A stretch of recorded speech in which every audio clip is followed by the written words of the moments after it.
सभी देशवासियों को प्यार भरा सलाम। स्वागत है आप सभी डिफेंस सीरीज़ के इस नए प्रोग्राम पे। आज के डिफेंस अपडेट कुछ इस तरह हैं। स्वदेशी ईंधन स्टार्टर विकसित करने के लिए HAL और ADA ने मिलकर काम किया।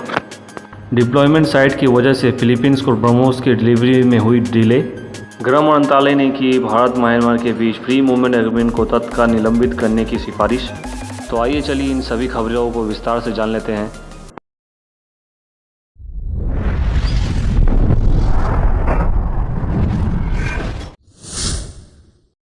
एक इम्पोर्टेड रक्षा क्षेत्र में HAL और ADA मिलकर GTSU 110M2 jet fuel starter के इंडिजीनियस वेरिएंट को बनाने के लिए साथ आए।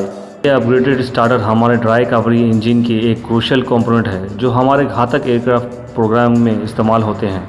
घातक प्रोग्राम के लिए इस्तेमाल हुई हमारी इंडिजीनियस ड्राई इंजन कैवरी के स्टेबल और पावरफुल परफॉर्मेंस के लिए एक उन्नत स्टार्टर की आवश्यकता को GTSU 110M2 से पूरी करने की कोशिश में HAL और ADA द्वारा लिया गया ये कदम बहुत महत्वपूर्ण है। स्टार्टर में अधिक शक्तिशाली टरबाइन की वजह से इंजन को ज़्यादा पावर मिलेगी। इसके उन्नत डिज़ाइन से बेहतर ईंधन खपत और कम उत्सर्जन की वजह से घातक को एक स्टेबिलिटी भी मिलेगी। इन सारी डेवलपमेंट के वजह से घातक विमान के प्रोग्राम को सेना में इंडक्शन होने के रास्तों को खोलेंगी। चलिए बढ़ते हैं हमारी अगली खबर की ओर। किसी तकनीकी या फिर प्रोडक्शन की वजह से नहीं, बल्कि फिलीपींस को ब्रह्मोस डिलीवरी में देरी की वजह फिलीपींस के ही मिसाइल के डिप्लॉयमेंट साइट को तैयार करने में आ रही परेशानी है। यानी कि हमारी साइड से सब कुछ चंगा है, ये डिले का कारण उनके तरफ से है।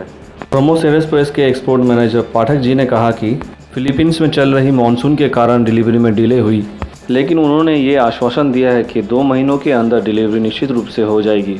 ब्रह्मोस की डिलीवरी को टेम्परेरी सेटबैक का सामना करना पड़ा है, लेकिन दोनों ही पक्ष इस डील की कमिटमेंट में स्ट्रांगली खड़े हैं। डिप्लॉयमेंट साइट के बनने के बाद और टेक्निकल क्लियरेंस मिलने के बाद फिलीपींस को 2 महीनों के अंदर ये मिसाइल मिल सकते हैं। इस डिप्लॉयमेंट पर क्षेत्र के अन्य दूसरे देश भी निसंदेह नज़र रखे हुए हैं, क्योंकि वो भी अपनी रक्षा क्षेत्र में सहयोग का आकलन कर रहे हैं।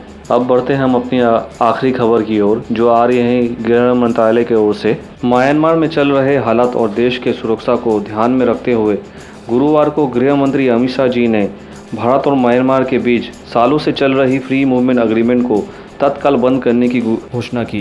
गृह मंत्री ने सोशल मीडिया में पोस्ट करते हुए जनाया कि राष्ट्र के आंतरिक सुरक्षा और उत्तर पूर्वी भारत के राज्यों की जनसांख्यिक संरचना को सुरक्षित रखने के लिए गृह मंत्रालय ने ये फ्री मूवमेंट एग्रीमेंट को ख़त्म करने का फैसला लिया है। उन्होंने आगे ये भी कहा कि देश की सीमाओं को सुरक्षित रखना प्रधानमंत्री नरेंद्र मोदी के संकल्प है। तो दोस्तों, ये थी आज की 3 बड़ी खबरें। उम्मीद करता हूँ कि आपको पसंद आया होगा। पसंद आया तो लाइक करें और प्लीज़ सब्सक्राइब करें। तो इसी के साथ ये वीडियो यहीं ख़त्म करते हैं। जय हिंद, जय भारत।